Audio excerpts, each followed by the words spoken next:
Veins తో బాధపడుతున్నారా? భారతదేశంలోనే బెస్ట్ ట్రీట్మెంట్ అందించే ఏకైక హాస్పిటల్ ఏవిస్.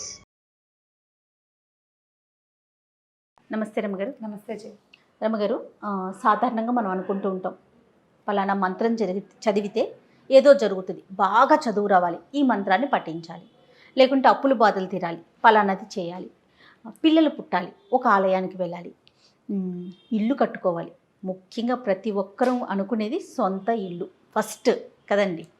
సొంత ఇల్లు కట్టుకోవాలి, పలానా ఆలయాన్ని దర్శించాలి, ఇలా అనుకుంటూ ఉంటాం కదా. వీటికి సంబంధించి ఈ ఆలయానికి వెళ్తే సొంత ఇంటి కళ ఖచ్చితంగా నెరవేరుతుంది అనేలాంటి ఆలయాలు మీ దృష్టిలో ఏమైనా ఉన్నాయా? భూమి ఎవరికి సొంతం? భగవంతుడిది, అంతేగా. దశావతారాల్లో ఒక స్వరూపంలో స్వామి సముద్రంలో బురదలో కూరుకుపోయి ఉన్న భూమిని ఉద్ధరించాడు. ఆయనది భూమి, ఆయన్ని ఆశ్రయిస్తే భూమి లభిస్తుంది. ఉద్ధరించాడు. కొండల మీద మనకి పెద్ద ఆయన కొలువై ఉన్నాడు, కలియుగ దైవం వెంకటేశ్వర స్వామి. అవును, ఆయనకి ఆ స్థలాన్ని ఇచ్చింది ఎవరు? ఈ కొండని ఎవరిచ్చారు ఆయనకి? ఆయన ఎక్కడి నుంచో వైకుంఠం నుంచి దిగొచ్చాడు. ఆయన తాలూకు స్వరూపమే అయినప్పటికీ ఒక స్వరూపంలో భూమిని కైవసం చేసుకున్నటువంటి వరాహస్వామి శ్రీనివాసుడికి ఆశ్రయం ఇచ్చాడు. ఇక్కడ ఉండు ఈ కొండ మీద అని. ఆ కొండ ఆయనది. భూమి మీద ఉండటానికి జాగా ఇవ్వమని అడిగి, వరాహస్వామిది చిన్న దేవాలయం, వెంకటేశ్వర స్వామిది పెద్ద దేవాలయం. అంత పెద్దవాడు, ఆయన చిన్న స్వరూపంలో ఉన్నాడు. వరాహస్వామిని భగవంతుడే ఆశ్రయించాడు భూమి కోసం. మనం ఆశ్రయిస్తే పని జరగదా? వరాహస్వామిని ఆశ్రయిస్తే మనకి భూమి లభిస్తుంది. కొన్నాళ్ళ క్రితం బెంగళూరు నుంచి మైసూరు వెళ్ళే దారిలో కొంచెం కాస్త డివియేషన్లో కళ్ళహళ్ళి అని ఒక ప్రాంతం ఉంది. ఆదివరాహస్వామి క్షేత్రం. చాలా పెద్ద 18 అడుగుల విగ్రహం ఉంది అక్కడ. ఎప్పటి నుంచో అది చూడాలని నా కోరిక. అక్కడికి వెళ్ళిన వాళ్ళకి సొంత ఇంటి కళ 100% నెరవేరుతుంది. భూ సంబంధమైన వ్యవహారాలు ఇరుక్కుపోయి వీళ్ళకి రావాల్సిన భూమి ఇబ్బందులు పడే వారికి అవన్నీ సిద్ధిస్తాయి. అయితే మొన్న మేము మైసూర్ ట్రిప్ వెళ్ళాం కదా. ఈ ట్రిప్లో అది చూద్దాం అనుకున్నా. మేము మైసూరే వెళ్ళటం వల్ల దీనికి 175 కిలోమీటర్లు ఉంది మైసూర్ నుంచి కళహళ్ళి. చూడలేమనుకున్నాం. మేము రమా శాండిల్ గారిని అడిగితే అది ఈ ట్రిప్లో కుదరదు, మీరు ముందే చెప్పొద్దా నాకు, బెంగళూరు నుంచి వెళ్ళమనేదాన్ని, అప్పుడు చూసేవారు అన్నారు. కానీ మేము టికెట్లు అయితే బుక్ చేసేసుకున్నాం కదా. ఈసారికి చాలా దిగులు పుట్టింది నాకు. ఒక రోజంతా దానికోసం పెట్టుకుందామని బతిమలాడాను నేను మా వాళ్ళని. డే వేస్టే కాదు, ఇంత పెద్ద ప్రయాణం కదా, 4 గంటలు పట్టేస్తుంది. దాంతో డిస్కరేజ్ చేసేశారు. నేను పరకాల స్వామివారి మఠంలోకి వెళ్ళానా, అక్కడున్న హైగిరి స్వామిని చూసి వరాహస్వామిని సంతోషించేశాను. కాదు, అక్కడ నన్ను కరుణించలేదు అనుకున్నా. అవలేదు. అక్కడి నుంచి రెండో రోజున మైసూర్ ప్యాలెస్లోకి వెళ్తే అక్కడ ఆదివరాహస్వామి క్షేత్రం దేవాలయం ఉంది. అవును, అక్కడ ఆదివరాహస్వామి. ఎంత సంతోషించాను. పోనీలే, కళ్ళహళ్ళి చూడలేకపోతే ఇది చూడనిచ్చాడు ఈయన, బంగారు కొండ దయ ఉంచాడు నా మీద అనుకున్నా నేను. అయితే సాయంకాలం మేము శ్రీరంగపట్నం వెళ్ళినప్పుడు శ్రీరంగపట్నం దేవాలయంలో ఒక ఫ్యామిలీ కనిపించారు. వాళ్ళు మమ్మల్ని పలకరించారు. బెంగళూరు నుంచో ఎక్కడి నుంచో బయలుదేరాము, ఈ ట్రిప్ మొత్తం తిరుగుతున్నాము ట్రిప్పు అన్నారు. ఎక్కడెక్కడికి వెళ్ళారు అంటే నేనేదో చెప్పి ఇది చూసాం అది చూసాను. అమ్మ వరాహస్వామిని చూడలేదా అన్నారు. అది దూరం కదా అన్న. అంటే వాళ్ళ అబ్బాయి దూరం ఎందుకైందమ్మా, మేము వెళ్ళాంగా, 1.5 గంట ఇక్కడి నుంచి మైసూరు నుంచి మేము వెళ్ళొచ్చాం. పెద్ద స్వామి, చాలా బాగున్నాడు, చూడండి అమ్మా అన్నారు. ఇక నేను మా వారిని పీడిచ్చేసాను. వీళ్ళు చెప్పారంటే నీ మొహం మనం చూసాము, అది 175 ఉంది. రమగారు చెప్పారు నాకు, రమా శాండిల్య క్లియర్గా చెప్పారు, అది మైసూరు నుంచి దూరము, నీ రూట్ కాదమ్మా అని. ఇక నాకు పీకేస్తుంది.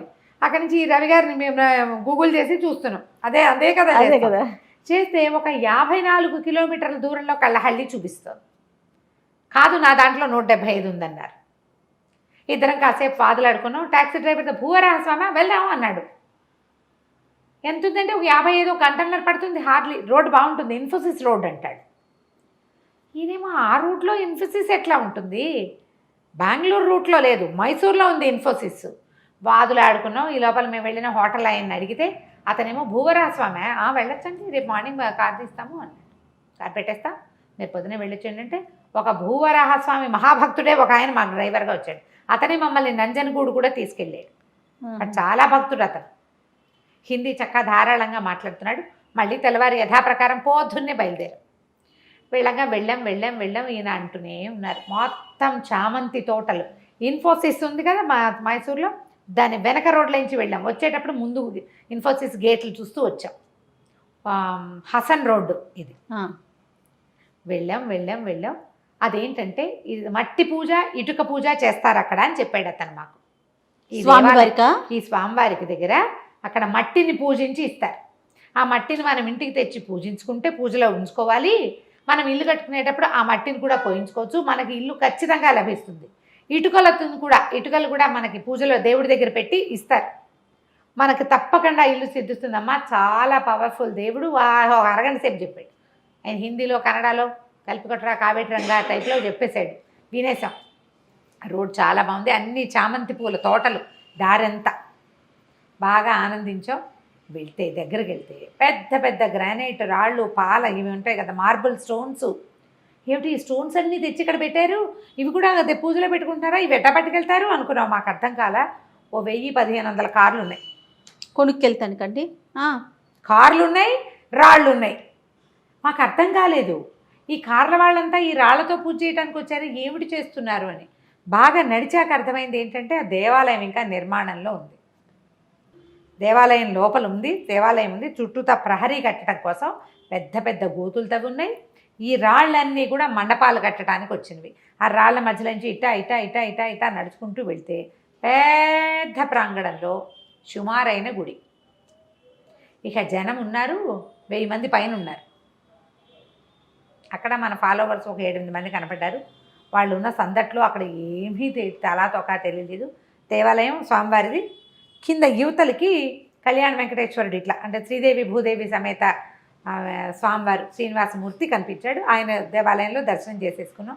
ఇక ఈ భూవరాహ స్వామి దర్శనమే ఇవ్వాల మాకు. 5 ద్వారాల యువతలు నుంచున్నాం. పెద్ద మహామూర్తి. ఏమిటో అభిషేకాలు, ఎంత అభిషేకం చేశారో, ఎంత మంత్రమో. ఏ పక్క నుంచి వెళ్ళినా స్వామివారు కనపడ్డు, కానీ కనపడుతోంది ప్రతిమ ఇట్లా. ఈ పైన తొడ మీద ఉన్న భూదేవి కూడా కనిపిస్తుంది. ఎర్రటి చీర కట్టారు అమ్మవారికి. ఇక ప్రతి అమావాస్యకి పూజట అక్కడ. అమావాస్య పూజ చాలా విశేషం. ఒకళ్ళు ఎవరో చెప్పారు, వాళ్ళు నన్ను గుర్తుపెట్టారు. అమావాస్యలు విశేషం. 3వ అమావాస్యకి వస్తున్నాం మేము ఇప్పుడు. ప్రతి సంవత్సరం అమావాస్య నాడు వస్తాం. కొంతమంది మాలాగానే ఇక్కడ ఏదో భూవరాహస్వామి ఉన్నాడు చూడాలని వచ్చిన వాళ్ళు కొంతమంది. మేము అప్పటికే 12:30 అయిపోయింది. ఇక్కడి నుంచి మేము మైసూర్ వెళ్ళాలి. మధ్యాహ్నం భోజనం చేసో చేయకో అటు వెళ్ళి నంజనగూడు చూసి ఎయిర్పోర్ట్కి వెళ్ళాలి.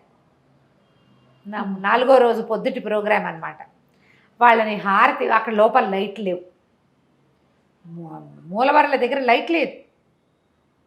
లైట్ ఎందుకు లేదు అని మేము అడిగితే ఆయన చెప్పారు, ఇక్కడ తాళగ్రామ శిలాస్వరూపం, అక్కడ లైట్లు వేయము, హారతి వెలుగులోనే చూడ. హారతి ఇచ్చినప్పుడల్లా ఈ మహాస్వామి పెద్ద మూర్తి, ఈ ఒళ్ళో ఉన్న భూదేవి కనపడుతుంది, ప్రతిమా విశేషం తెలుస్తోంది.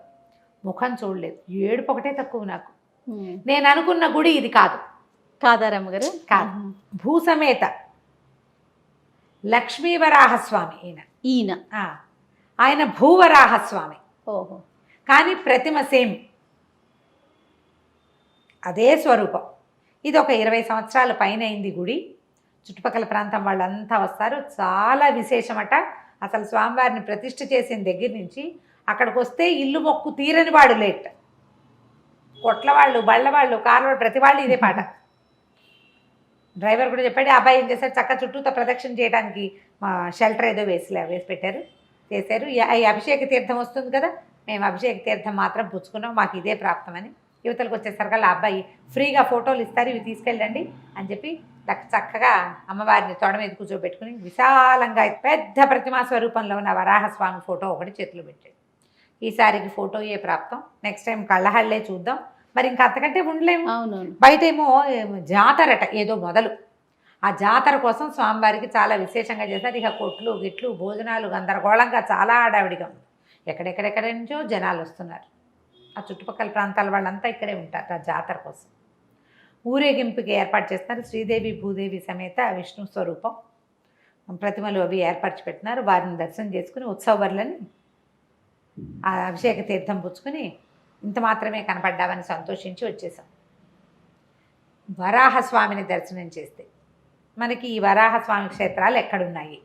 నేను చెప్పిన 2 బెంగళూరు నుంచి మైసూరు వెళ్ళే దారిలో కళ్ళహళ్ళి, ఇది కూడా కళ్ళహళ్ళి. ఇది హసన్ రోడ్లో ఉంది. మైసూరు నుంచి 1 గంటన్నర. ఇది కొత్తది. ఓకే. నేను చెప్పిన భూవరాహస్వామి దాదాపుగా 2500 సంవత్సరాల పాత గుడేట. అది చాలా పాతది. అది కూడా విశాలమైన పెద్ద గుడి, 18 అడుగుల విగ్రహం, బూడిదరాయితోటి చేయబడినటువంటి భూవరాహస్వామి దేవాలయం. ఈ రెండిట్లలో ఇంకా మనకి ఇన్ఫర్మేషన్ ఇద్దాం దీని మీద. తిరుమలలో వరాహస్వామిని చూస్తాం. విజయవాడలో కూడా వరాహస్వామి దేవాలయం ఉంది. మన విజయకీలాద్రి అని ఒక కొండ ఉంది, ఇంద్రకీలాద్రి లాగానే. జియర్ స్వామి మఠం అది ఉంది సీతానగరం దగ్గరలో. విజయకీలాద్రి అని ఉంది. ఆ పైన కొండ మీద కూడా ఒక వరాహస్వామి దేవాలయం ఉంది. అక్కడ చాలా స్వరూపాలు ఉన్నాయి. అందులో వరాహస్వామి కూడా ఉన్నాడు. మనం మా టీవీ వాళ్ళకి నేను ప్రోగ్రామ్ చేసినప్పుడు నేను విజయవాడకి చేశాను. చేస్తే అప్పుడు వచ్చిన ఒక ఆయన చెప్పారు, వాళ్ళకి ఎప్పటి నుంచో 40 సంవత్సరాల నుంచి ఉన్న భూమి సంబంధమైన ఇష్యూ తీరిపోయింది. 10 కోట్లు ఎంతో కలిసి వచ్చినాయి టైంకి. ఇష్యూ తీరిపోయింది. నేను నా డాక్యుమెంట్స్ తీసుకెళ్ళి అక్కడ పెట్టానని చెప్పారు. ఒకళ్ళిద్దరు ఫోన్ చేశారు. ఆ టైంలో ఇప్పుడు 2 ఏళ్ల క్రితం కదా, మీరు చెప్పింది కరెక్ట్, మేము అక్కడికి వెళ్తే మాకు ప్రాబ్లం. స్వామి సీతానగరానికి దగ్గర, సీతానగరాన్ని ఆనుకునే ఉంటుంది అనుకుంటా, కృష్ణానదికి దగ్గరే ఉంటుందని ఆ కొండని చెప్తారు. విజయకీలాద్రి ట్రై చేసి చూడండి. ఎక్కడ దేవాలయాల్లో వరాహస్వామి ఉన్నా నమస్కారం చేసుకోండి. కుదిరితే ఒక ఫోటో తెచ్చి పెట్టుకోండి. రోజు నమస్కారం చేసుకుని చిన్నవేమైనా ఆ వరాహస్వామికి సంబంధించిన ఒక స్తోత్రం 4-6 శ్లోకాలు ఉన్నవి కూడా ఉన్నాయి, ఏదైనా ఒకటి చదువుకోండి. మీకు భూ సంబంధమైన సమస్యలున్నా, తర్వాత ఏమో మనకి ఇల్లు కట్టుకోవాలనే కోరుకుంటే కనుక వీరిని కనుక మనం దర్శనం చేసుకుని ఆశ్రయిస్తే తప్పకుండా ఇంటి కోరిక నెరవేరుతుంది. మా ట్రిప్పులో మేము సరిగ్గా చేసుకోలేని దర్శనం ఇయ్యందే. మళ్ళీ అవకాశం ఉందేమో రమ్మగారు. ఇంకోసారి పిలుస్తారు ఆయన. ఇంకోసారి పిలుస్తాడు స్వామి. అదే అనుకున్నాము.